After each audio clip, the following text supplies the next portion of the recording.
Well. Got some new fucking gear. Okay? Back. It's Christmas Day as I'm recording this. I'm going to get on a flight to Philadelphia at 11:38 p.m. It is currently 7:29 p.m. Trying to record this before I leave the state so I can have a little bit in the bank. Just so I can keep up with my devoted followers, just so I can keep up with, um, the boys in blue, if they're listening. That's really not my target audience, but if the boys in blue are listening, then I would like them to keep listening, despite what public discourse about them is, because the public discourse on view count has remained the same, which is that it's important. So if you're a cop listening to this podcast, first off, I don't know how you became a cop and you listened to this podcast. We got a choral background, so I don't really understand what you're here for. But if I give you something that you like, then yeah, keep watching. I didn't mean to start off the episode pro cop. Guess that's just how it happened. But yeah, I got this new podcast arm. We'll see if it works out. I thought it was more low profile instead of our little crane arm. Let me know what you think in the comments. Or don't, because I'm not going to change it either. Actually, yeah, don't let me know. Don't let me know what you think about this. Or honestly, the podcast in general, now that I think about it. Any thoughts you have about the pod, just don't let, I don't care. I care, actually, which is why I don't want to know. Because you'll probably hurt my feelings. So don't hurt my feelings. Only say anything about this podcast if you have something nice to say. Even something neutral, keep that to yourself. And definitely any comments on me or my performance or ability to podcast or anything, yeah, just definitely keep that. Just keep your fucking mouth shut. I don't want to hear it. I'm never gonna want to hear it. So just shut the fuck up. If you could, that would be great. We got a nice little table. I thought I'd get a little table instead of my normal desk that I pull over. Probably going to get a new mic soon, so things are going to be pretty big. I hope your Christmas was good. If you're seeing this after Christmas, it's still currently Christmas for me. I saw my papa, saw my aunt, then I saw my mom's side of the family with my steppapa and all my other aunts and my uncles, and it was a good time. I've been trying to not drink. I feel like I've mentioned that on the cast. I've been trying to not drink, and it turns out the holidays are hard. And that was something that I always figured was true, but I just never faced it. But I also thought, like, they can't be that hard. And they are hard. And I wasn't even trying not to fully drink. I've just been trying to cut back. But man, the holidays come and all of a sudden you show up to fucking Pat's house and they got glug, they got Scandinavian spiced wine, and man, you think you're not going to drink until you're faced with a warm winter beverage, And then that's when things get dicey, you know what I mean? Once you're faced with a decadent warm winter beverage, you're drinking because it's so casual. It's not like on the holidays a person's like throwing a shot in your face being like, fucking take this. Well, some of the holidays definitely. But like on Christmas, like, some families, maybe most families, it's not like people are going to be like, come on, you fucking pussy. But it's almost harder to resist somebody being like, hey, would you like a nice decadent spiced wine that you could sip on? You know what I mean? It's at a point where you're like, how could this be bad? But then you take one sip and you're like, oh, I'll probably try and have like 4 of these, and then you're like, oh, that's the problem. I'm not supposed to think about how many of these I'm going to have. This is a sort of it's in the air kind of beverage that, you're sipping and maybe, maybe you do get a little tipsy on it, but you're, keeping it clean for the most part. And I don't know. So yeah, I wasn't gonna drink, and then it was a classic situation. I went to my aunt's house. This was last night, Christmas Eve. Went and they fucking had this called glug. It's a sort of spiced wine. White people might have heard of it. It's a very white thing. And I saw they had a coffee fucking pot. They had a coffee pot, but a portable one. And I was like, I bet this is not full of coffee. I bet this is full of a cider or some sort of warm alcoholic winter beverage. And I poured a little in my cup. I tasted it, and I was like, yeah. And then I looked over at my aunt's sister, and I was like, other aunt, and I was like, is this alcohol? And she's like, yeah, that's like spice wine. And then I was like, well, I already sipped it. And, and then I had like 2.5 cups of it. I didn't go crazy. I still had to go to work and drive cars. And then today, show up to my mom's, and they made like a white sangria, made like a apple and pear and I guess white wine sangria. So yeah, I'm sipping on that. I don't know. There's something about a beverage that is like seasonal, warm, and has fruit in it that you're like, how is this alcoholism? How can this be? Explain to me how this is going to ruin my life. And I feel like every normal person is like, why is that the framework of, you know what I mean? Like, I don't know. But I don't know. It's I would imagine if I was truly trying to go stone cold sober, it would fucking suck because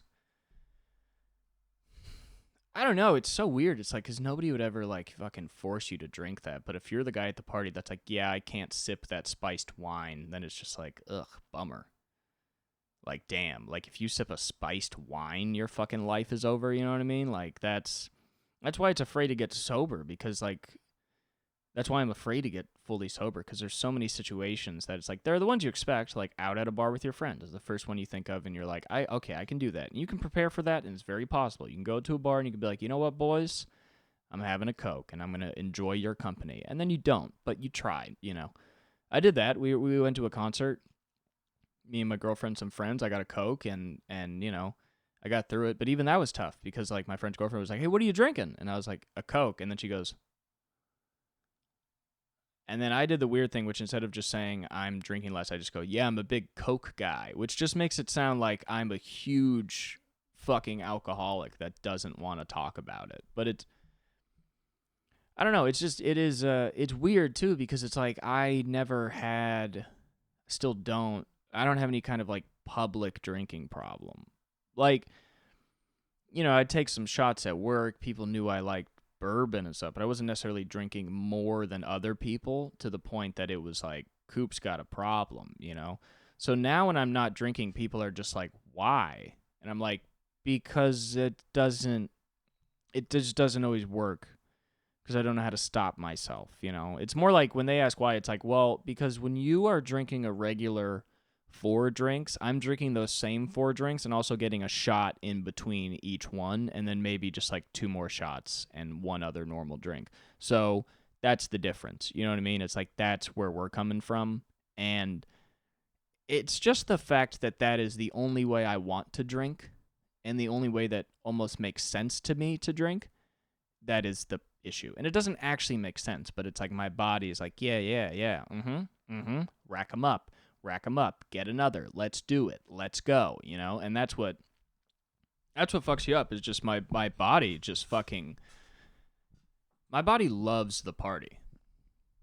And I think some people's bodies just simply maybe, they love the party, but they don't need the party. I need the party, you know what I mean?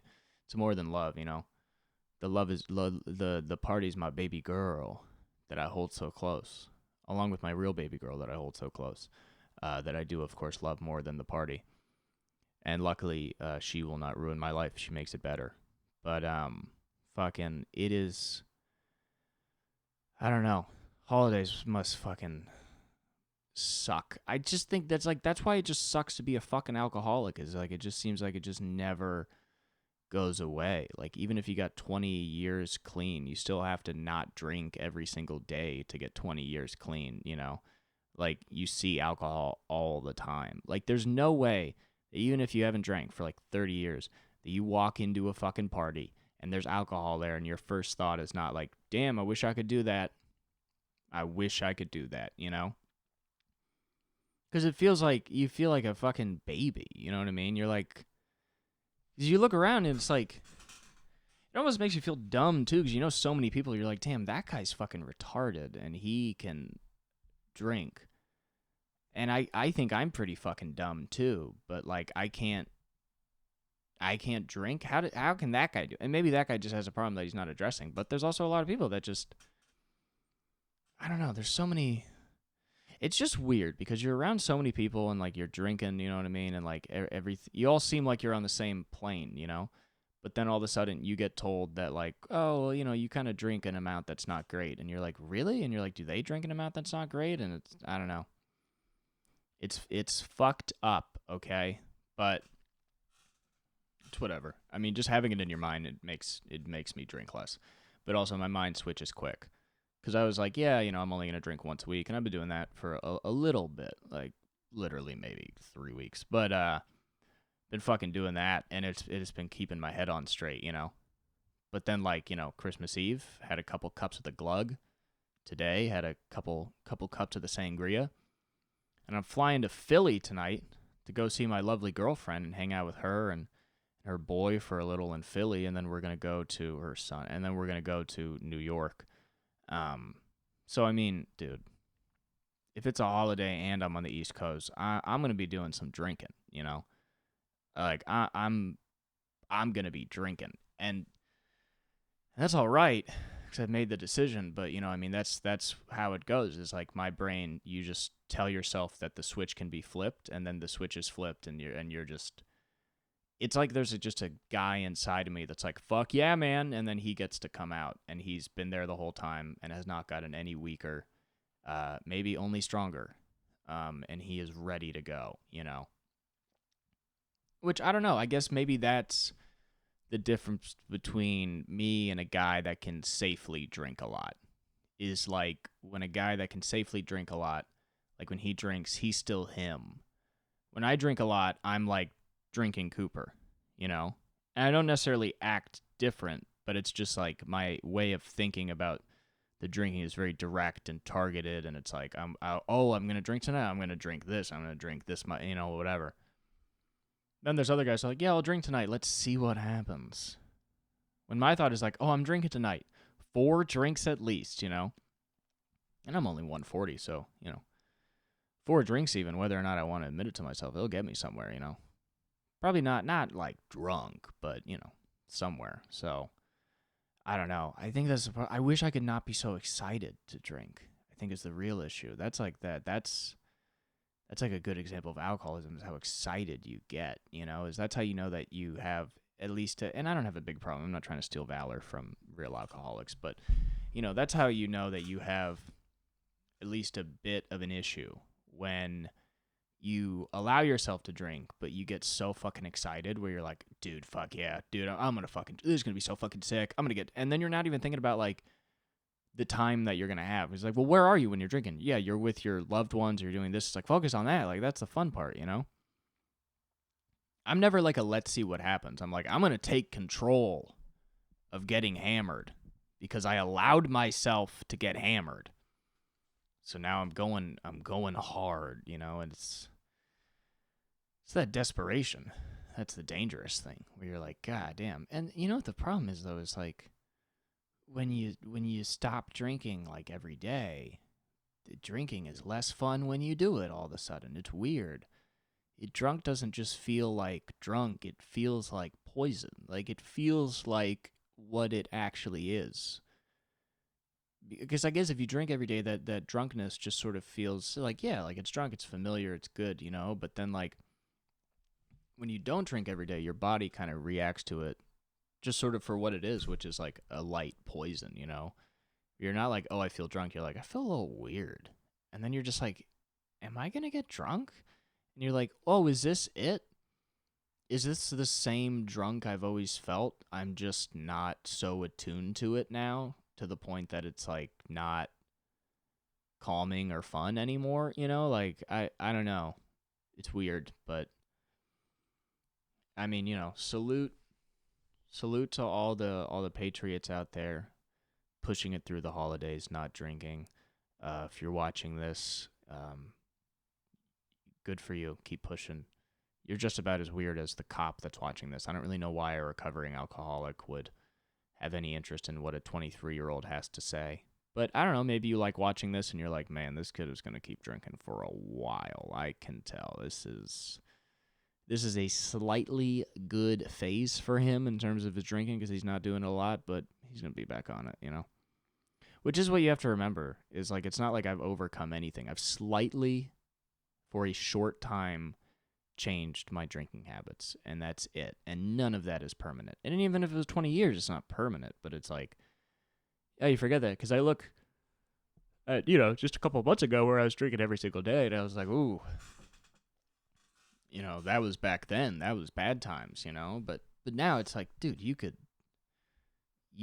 easily fucking do that tomorrow. You could just go back and just do that again, So it's like you gotta be aware, because it's very easy to slip, But I don't know.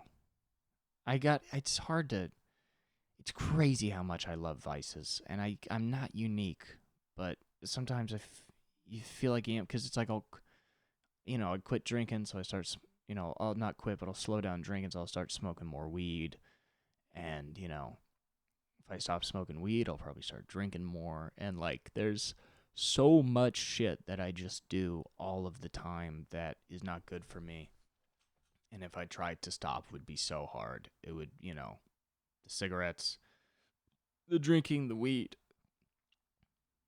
I don't know. I just get it off my phone, though. The phone is what really fucks me up. I mean, it's like if I don't know.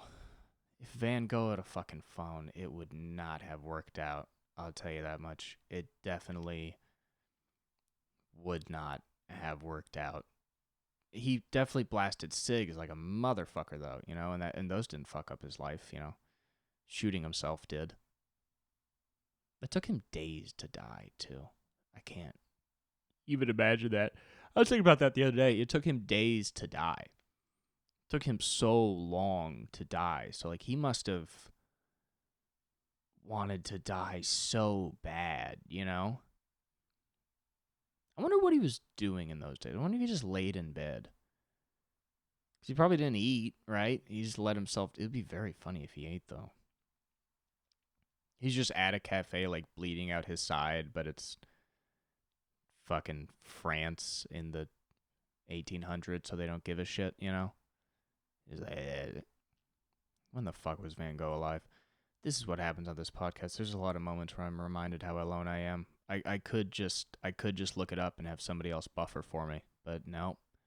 Just gotta fucking talk the whole time. I just, that's why I can't talk about important things on this podcast sometimes, because I'll bring something up, and then mid me talking about it, I'm like, I don't know about this thing. And the computer I use to fact check is also the phone that I am using as a camera, So it's like I'm just out here in the water, I don't know. Had a good divorce family Christmas today. My family's so fucked up in terms of uniform Christmases now. It's just, there's no singular Christmas I go to. I go to like 3 half-mast Christmases every year now, pretty much is what happens. This year I went to my dad's first. I saw my dad and my brother. We celebrated there. He gave us gifts. We celebrated there. That was all right. And me, my dad, and my brother went to my aunt's. And then we ate and we exchanged some gifts with my aunt. And then I went to my mom's for her side of the family. Saw her, stepdad, couple cousins, 3 aunts, an uncle, some family friends, some other family friends. But then I didn't see, like, one of my uncles, his 2 daughters, their kids, their husbands, other side didn't see other uncles, aunt, it's like, and it's, one is because it's like the family breaks up. So obviously both sides are now, mom and dad are celebrating completely separately. But also, my mom's side, my fucking uncle is a Trump supporter and like a terrible racist to the point that no one in the family will talk to him. And then the other side, they just had babies. my brother's dad's kids. They just had my cousins. They just had babies. So now their whole family, they have to. Apparently, when you have kids, your whole Christmas shit is you are Christmas now. Whatever you're doing is Christmas, and sometimes Cooper's not invited to that Christmas. So that's sort of where we're at right now with the family. So I don't know. Christmas used to make so much more sense when I was younger and my parents were married, because we would go to my grandma's house, my dad's mom's house. We would go there, and then when we were done, we would go to my mom's side of the family celebration, which was usually at her sister's house. And it was two, and they were uniform, and they made sense, and that was it, you know? But now it's like you gotta go. And you know what's fucked up now is every fucking Christmas party I go to now for my own family, there's some guy I don't know there. There's just always a guy, and it's always fucking Linda's son or fucking Joni's husband. And it's always a guy that's like super nice. What is that? I'm not bothered by it, obviously, but what is it? You know what I mean? You go to your family's house, there's somebody you don't know, and he's like, for some reason, like the most talkative guy ever. And you're like, why are you so confident right now? You're like the odd man out. Making me feel weird. I don't know who the fuck you are. You know what I mean? But it's weird. It's very weird to see your family change, you know?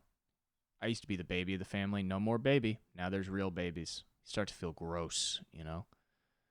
But yeah, it's like my side of the family, on my dad's side of the family, me, my dad, and my brother are like we're low on the totem pole for some reason. It kind of seems like, and I think it's partly because me and my brother do not have kids, so we are not passing on the familial lineage. So we are not yet, at least, doing our jobs as family members to pass on the blood of generations. So right now, my cousins and their kids are like the stars, because they are the continuance of the family. And then my uncle, who's older than my dad, is now a grandfather who birthed children that birthed children, and he's older. So he's like taking the patriarch role pretty much. And then you just got me doing stand-up, my brother fucking fishing, and my dad being my dad, still holding it down, you know. He did his job, he birthed us. But it is interesting how little I give a fuck about my cousin's kids. I could not give any less of a shit about those people at all. I don't care about their lives in any way. I don't care. They got two, I might have mentioned this before, but the two cousins, they both gave birth to two girls, and then later they gave birth to two boys each. So kind of a fun coincidence. Like, one of the girls gave birth to a girl, the other gave birth to a girl. One gave birth to a boy, the other gave birth to a boy. So we got these two boys and two girls of the same age. The girls, I don't really fuck with them very much. I don't really like their vibe, mostly because they've never said hi to me. I think I've mentioned that before on this podcast. From the day they were born, every time I've tried to say what's up and be hi, smile, and they look sad and then look away.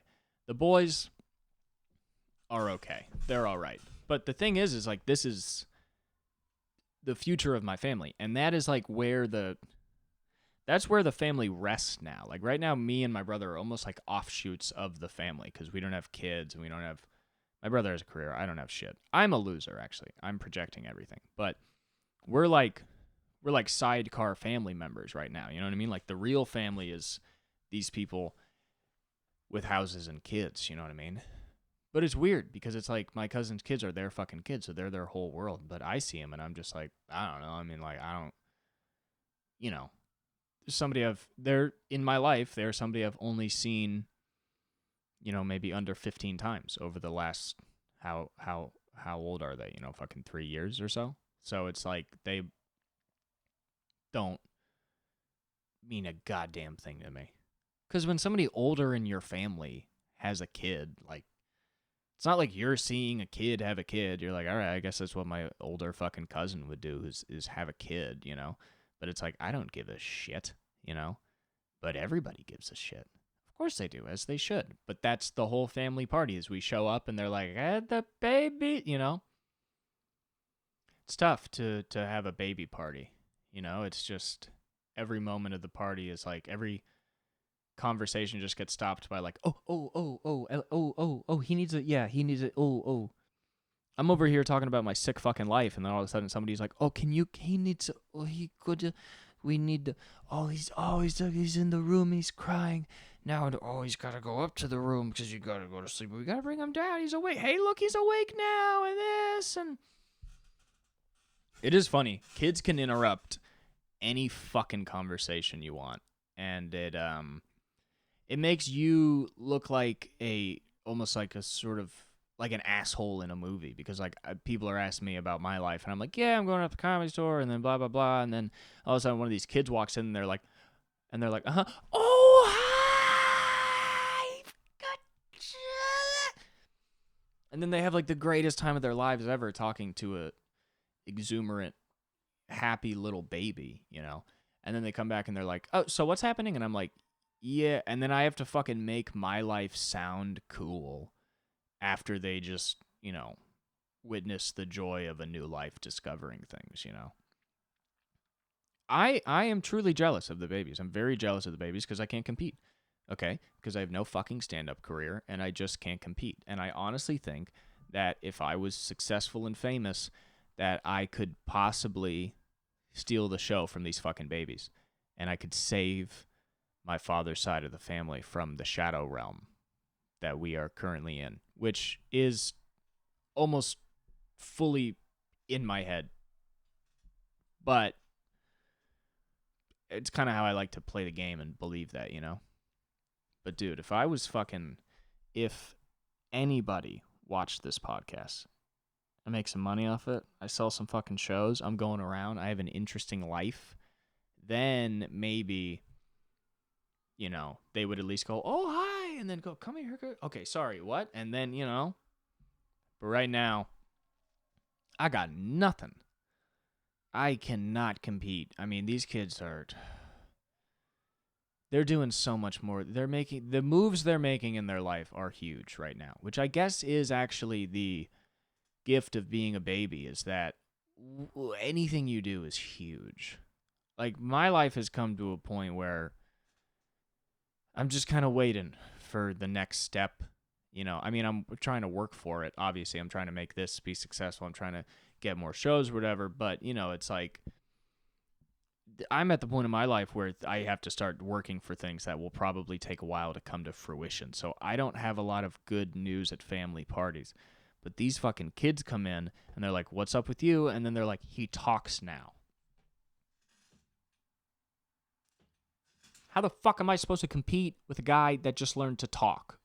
Because in my mind, I can demolish him, okay? I have way more talking points than all of these goddamn kids, okay? They make no money. I was about to say they don't have cool clothes, but my fucking cousins showed up, one of their kids in a fucking Burberry shirt, and I was like, God damn it, he looks good. He looked very cute, long sleeve polo. I felt like a complete asshole there. I was in Uniqlo. I was in fast fashion, and this kid was in Burberry. So, I mean, what the fuck am I gonna do? But yeah, man, I just can't fucking compete with these kids. I can't fucking compete with the lifestyle. It's so weird to see how different the fucking sides of the family are, and it's just I think about it all the time in the way that we talk about stuff, because it's like me, my brother, and my dad, and my brother's girlfriend will always end up at the same table at a family party. We're always at the same table. Maybe one person might join us, but it's always just us at the family party, and it's just always me talking about like how I think I'm drinking too much, or fucking me talking, maybe I'm the problem, me just talking about how Trump is funny, you know what I mean? Or like we're just talking about politics, we're talking about like, I don't know, just shit that high society people like my uncle usually would not bring up at a family party because it's deemed like not suitable for conversation, maybe not suitable for polite conversation, so he doesn't even bring it up. Like there's like they're abiding by conversational rules. And my dad and me and my brother don't do that. And it's not because we're fucking real. Like, no, we're just fucking idiots. And we like to have a good time, you know? So it's like we're not showing up being like, well, let's not talk about that. But we always end up at our own little table, and then my aunt will come by because she's a dog. She's, shout out Cece. She'll come by, sit at the table. Sometimes my uncle will come by, my dad's older brother. It's very funny because it just almost feels like the fucking manager of a restaurant coming over to like 4 fucking teenagers and be like, hey, you got, which I'm reading into all of this so much. This is my family. They love me. I'm not ostracized. But I think about the things we're talking about. I listen to our conversations, The other day we were talking about the clown craze that happened a couple years ago. My brother's girlfriend brought it up, and we're having a good time, by the way. Like, we are having a good time. In our own conversation, we're having a good time. But you brought up the clown craze, so we were just talking about clowns on the internet. And then meanwhile, I can hear my uncle talking to his wife's friend, and they're like, yeah, we met at the Ebel Club, which is a club for, it's a woman's club, rich woman's club. Like, Hillary Clinton comes and talks at it. So they're like, we met at the Ebel Club a couple years ago. Yeah, me and Cheryl were there. And they're in the exact fucking sweater that you think they're wearing. And, like, everything about them is just, like, it just looks like they have clothes that they haven't taken out of their closet since last Christmas. And they're drinking the glug the right way, the right amount of sips at the right amount of time. And just, they kind of talk, not hoity-toity, but the new version of kind of California elite of somewhat, sort of chin up, smiling, like, yeah, right, mm-hmm. And everything's just good because my uncle, is a well-deserved elite. That's what I would call him, because he invented a drug that stops one of the 2 types of strokes. It's a drug that is not even boosting up my own family, literally worthy of a Nobel Prize in medicine. It's like a revolutionary drug. Not far off from something like penicillin or whatever. And if you are trying to be a neurologist, then you know who my uncle is. So he's the most successful person in our family, probably ever, in terms of world impact. So he's part of a club, you know what I mean? He's part of a club. And his house is not crazy, you wouldn't think anything driving by it, you know what I mean? It's not, he doesn't live a crazy life, but he's fancy. He's an intellectual. He is a through and through, researcher, fucking intellectual, smart guy, and all of the people he hangs around are intellectual, smart guys, and my dad is a fucking poet, My dad is the one that didn't get into UCLA, with sons, neither of which got into UCLA, So it's like we are, I don't know, I call myself dumb a lot, and people are like, you're not dumb, you shouldn't call yourself that. It's like, dude, I don't know, you haven't met the fucking rest of my family, okay? You haven't met these fucking people that, they're just regular smart. Like, if I'm any kind of smart, the closest you can get to calling me smart is maybe a better proclivity to conceptualizing, or maybe even just summarizing. You know what I mean? It's like there's a little, I can explain things in some way that's maybe a little more interesting than the next guy. That's what I can do. Maybe. I feel like I'm being cocky right now because I hate myself so much, but maybe that's what I can do. But it's like, dude, my fucking uncle saves people's lives. And then his kids fucking went to UCLA, and now, one of them runs a big therapy business. The other's a fucking, I don't know, consultant or whatever, which, hey, okay, maybe I don't gotta feel bad. Consultant's a bullshit job, right? I have no idea what the fuck she does, but she definitely works harder than me. So it's like, these are smart people. These are people who got really good grades, who got into good colleges, who have good jobs, who now have good houses, who do things the right way, And it's like, I don't know. It's like they just do so much shit that I don't know how people still do it. They own houses, you know? And yeah, obviously, you know, their dad has some money, but also they have their own money from their own degrees and shit. And it's like I'm pursuing stand-up comedy, you know? It just, I don't know, it's interesting how, especially nowadays in 2022, where everybody's just sort of, you can kind of, you know, if you're from the right economic means, you can kind of, you know, you can pursue whatever you want. But that it maybe that's not great. Maybe want to live in an era where I actually crush my own dreams, because it is its own kind of tough to pursue the thing you love and then look around at your family and be like, fuck. If more people don't fucking start listening to this podcast, I'm going to be the biggest fucking loser here, and I can't do it. God, you know what I mean? It's like, it's so fucking terrifying. I guess I am. I'm very intimidated by my family. You know what I mean? It's like doctors and lawyers and shit. And they all work hard and they all make money. And then I'm just like fucking depressed and I want to be an artist, you know? And yeah, the only hope is that I make some money and then become the richest person in my family, which would be so... The amount... It would be such a good win.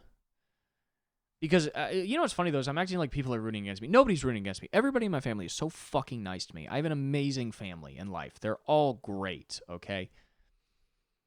But, that being said, I think the dream of any comedian is to go from being the fucking loser at the Christmas party that's like, yeah, the summary is, I'm still doing the same thing as last year, to, yeah, I sold out, you know, 4 shows on a fucking Wednesday, you know, in one night, and, you know, getting to throw numbers at people, you know what I mean?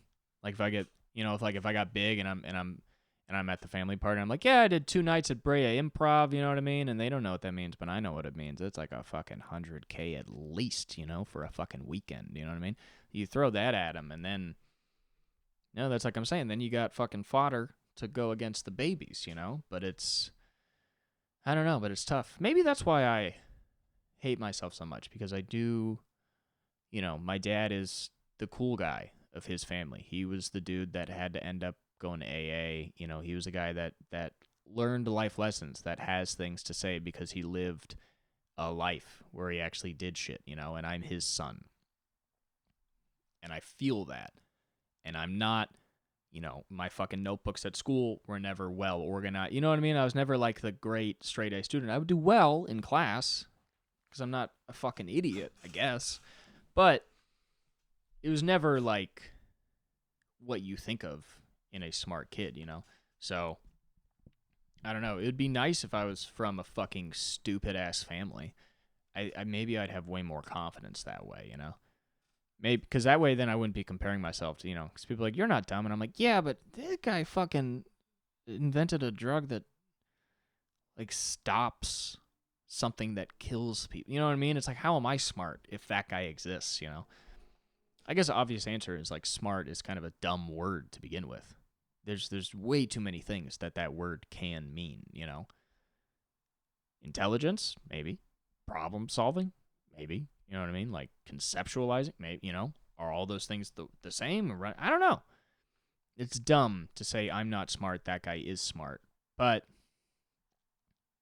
it's a lot less dumb to say a guy is smart than to say you're dumb. So there is some truth to it. You know what I mean? Like it's my uncle is smart. It's not a dumb use of that word. Then you get to a guy like me and you call me smart, and all of a sudden, I don't know, you're kind of starting to, you're getting into semantics, I would say, you know? I don't know. It would be great if I was just from a loser family and I was like the first one that fucking finished high school and people would be like, nice. You're smart as hell, dude. But that wouldn't be great because my family would suck. You know what I mean? It is nice to be proud of my family. I am proud of it, which, you know, I'm probably proud of because I don't have a lot of my own life to be proud of yet, but it is, it is nice to look at your aunts and uncles and look around and be like, this is good stock we're coming from. You know what I mean? Some smart people in this family. Some people getting some stuff done. You know what I mean? But I don't know. I mean, I could easily be part of the generation of my family that really fucks up the Lyden name. Because my uncle had 2 daughters, so the Lyden name is gone on that side. Me and my brother are the carriers of the torch of the Lyden name, which means nothing, but not nothing. You know what I mean? Like, I'm not necessarily one to be like, yes, my lineage must go on. If I don't have kids, I don't care. It's not really even necessarily part of the plan right now. But it is something that if I was dying, I might look back and be like, kind of a bummer that I didn't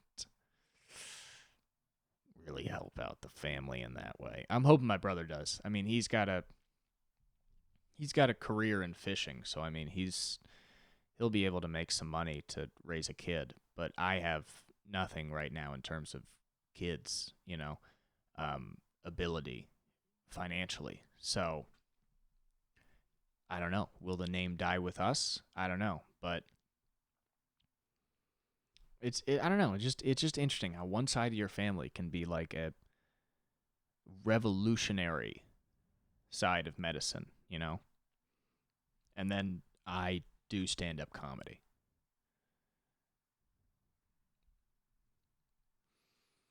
I don't know. It is what it is. Um, I wonder if people listening to this like me less now that they know that I am related to a successful person. I think that was pretty obvious. The way I fucking act. But money's weird though, because it's like I'm obviously privileged, but I'm not upper class, which is weird. Because like my uncle is upper class. My dad is not. My dad's middle, lower middle, My mom now, because of her stepdad, is upper class. So I get like son who's moved out, mom has now become upper class benefits. So, plane tickets and shit like that. But I don't know. You think of rich families and you realize it's not all the same money. Like, it's not, like decisions are made with inheritances and wills of who's going to get how much based on how fucking rich they are anyway, but I don't know. It's weird to see like one, like I look at my uncle's side of my family and I'm just like, who is this family? Like, who is this high achieving, successful, grow up, get married, have kids, have a good job, not just a good job, but a career. You know what I mean? Like, who are these people? This is my family? Am I allowed to hang out with them? Do they like me? You gotta know, it's very odd. It's weird to see that side of the family, but I don't want to be anything else. This is all I can do, I like how I'm rolling, it's the way to be for me, but dude, it would be such a fucking bummer if I just completely fail. Because you realize how much that would fucking suck if I fail at comedy, is that every year I gotta go to birthday parties, Thanksgiving, Christmas, Easter, and say the same thing.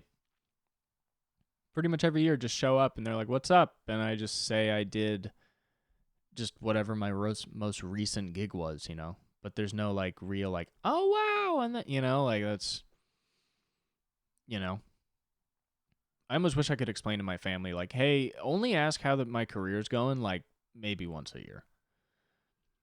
I'm not moving quick over here. You know what I mean? I'm a 23-year-old who acts like he's fucking 55, and it doesn't make sense to anybody, and the act's not really going to come together for like 10 more years, okay? So just stop fucking asking me how things are going, okay? You know how they're going?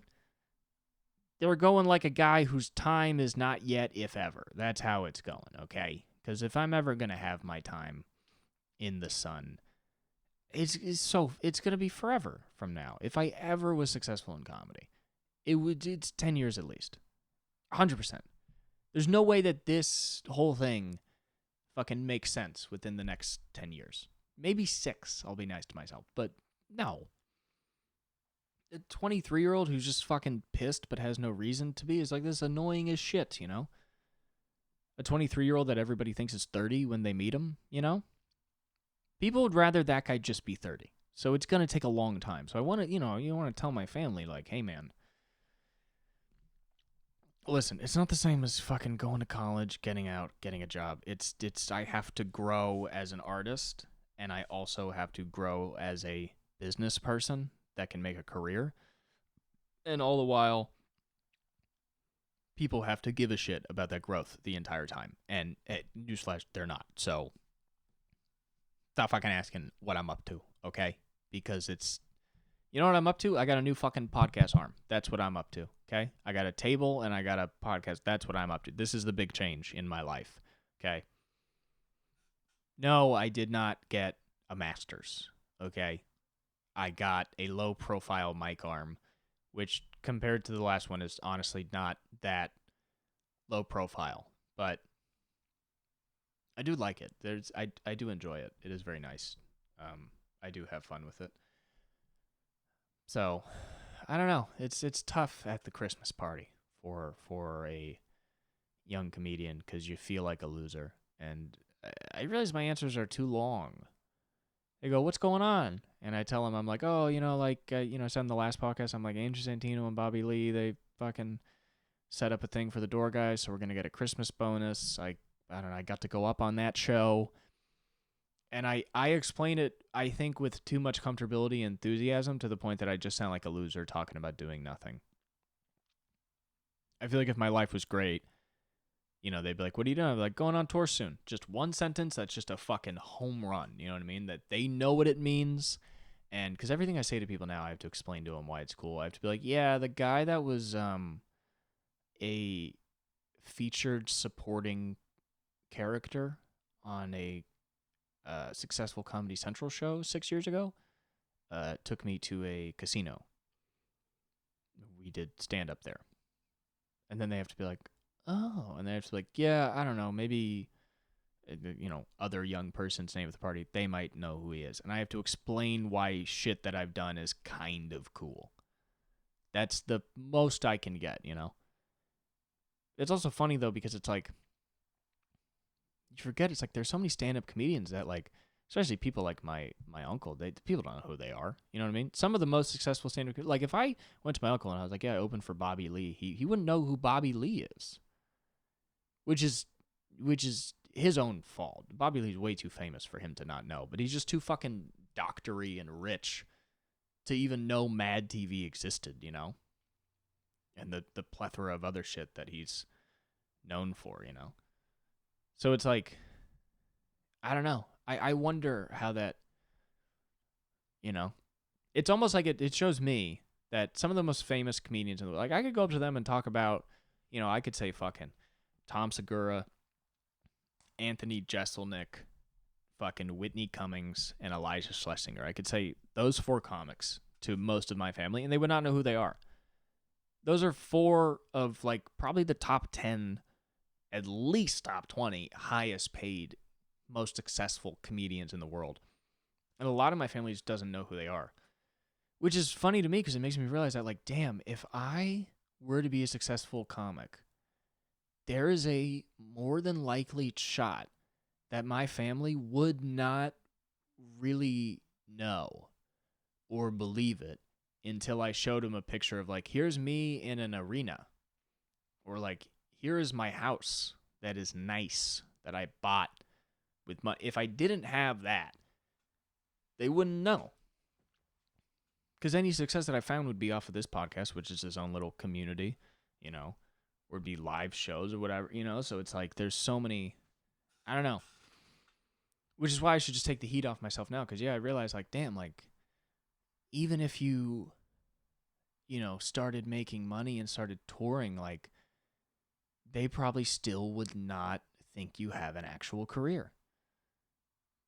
But I guess I wouldn't care, because it doesn't, because I realize that their idea of a career doesn't fucking exist anymore. It's like, Tim Dillon is making in the millions every year off of fucking Patreon and ad reads and live shows. But he's not on TV. And so to an old person, he's not famous. But it's like, no, this guy and Tom Segura, Shane Gillis, and, fucking Dasha and them and the Red Scares, like all these, young podcasters now that do the Patreon thing that make all of their money in their own communities are like, not the voices of generations, but are talking to all of your kids and children. At least one of those people your kid might listen to, But you have no idea because they're not on fucking NBC, you know what I mean? I think to a lot of old people, there just has not been a new comedian in the last few years. Or also the only time they hear about comedians now are fucking, Louis C.K. or Shane Gillis getting canceled or just something like some time when everybody's saying a comedian's the worst person on earth, So, I don't know. I am lucky, though, because, my family's nice about it. I could have a very, Victorian or, very fucking Dead Poets Society type family that's like straight up and strict and be like, we look down on the performing arts, but I don't. And it's because of my grandma. My grandma fucking really, if I think about it, really helped me out in terms of the way I am perceived and my father is perceived by my family. Because my grandpa, never met him. He's a stand-up guy, though. Lawyer, dean of law at the college I went to. Kind of cool. No nepotism. It's a very easy state school to get in. And we know was a fucking lawyer in the 60s through 90s or whatever. So he's a straight up stand up guy, But his wife, my grandma, my mentor in life until she fucking died, was an artist. She went to UCLA for art and she painted and she became a fucking housewife, which she didn't really want to. But she was an artist. At her core, she was an artist, and she instilled that in her children. So there's a very cool, interesting thing that although my aunt and uncle are a lawyer and a doctor, they have this obvious, deep appreciation for art. And not just fine art, but like really at an artistic level. So, I think when I say I'm doing stand-up, they're a lot farther away from saying, oh, that's fucking stupid, You're dumb for that. Why would you do? What a dumb idea. What a dumb thing to pursue, So, it is funny, though, because it's like I'll have my uncle be like, yeah, I couldn't do that. And I'm like, yeah, you could, dude. Like, you invented a drug that saves people's lives. You can go on stage and be interesting. You can do anything. It's pretty clear that you can fucking do anything, buddy. So, I don't know. But, I mean, that's, that's the Christmas. You know what also sucks about Christmas is I got no fucking money. So, I can't get gifts for people, really. I can get gifts for, like, immediate family. 'Cause, you gotta. But everybody else I really can't do shit for. So, my mom buys gifts for them. Which is never my plan. But my mom, who's now divorced from my dad's side of the family, will buy gifts for them under my name. So I'll just show up with, like, amazing gifts. I'll just show up with, like, a fucking Ember rechargeable heating coffee mug that costs, like, $120 and give out, like, 4 of them to my fucking aunts and uncles. And they're like, wow, this is so nice. And I'm like, yep. And it's almost more embarrassing because they're like, the fuck, what is this? Your mom got you that? You know what I mean? But I don't know. I'm so afraid to pick out a gift for those people even. They just seem so much more put together than me. And they love me so much, but they're so much more put together than me. The other day we were going to my uncle's house, and he was like, "Hey guys, I forgot to pick up soda. You guys might want to pick some up if you would like." And I texted my uncle back. I was like, "Is anyone else drinking soda?" And he was like, "No, just you guys." And I was like, "Dude, we're not a are we not a soda family anymore? I thought we all drank soda. Not like we were a soda family, but I was like, what? When did it become that me, my brother, and my dad are the only people in the family that drink soda?" You get there and you're like, "Oh yeah, it's LaCroix and wine for you guys. That's how you do it." But even that, I was like, so then they're like, "Can you pick up some soda?" And then I was like, "Yeah, but I don't even know." And then I was like, then what the fuck do I get, you know? So I was like, I can't show up with fucking 12 packs of soda. We're going to look trash, you know what I mean? So I got the little airplane bottles, but just everything, you know. It's scary. Comment below if you have a family that scares you every single Christmas with how successful they are. I don't even think I realized till I really talked about it today with you guys how somewhat terrified I am of how smart and successful those people are. Because yeah, I don't relate when people talk about their families. When they talk about like, yeah, we all fucking get fucked up every Christmas Eve, and then we play this game called Scrappers where you run around the hall and you scrap anything off the walls that you want, and if you can keep 9 or less items in your pants, you get to keep them, you know? My family is like, no, we show up, and then my uncle talks about an opera he liked and then gives a dinner speech in Italian. And then they ask me how my life is going, and I say I saw a guy throw up on the back patio of the Comedy Store last week, and I laugh about it, and they don't get why it's funny. That is what the party is for me. You know what I mean? So it's a different vibe.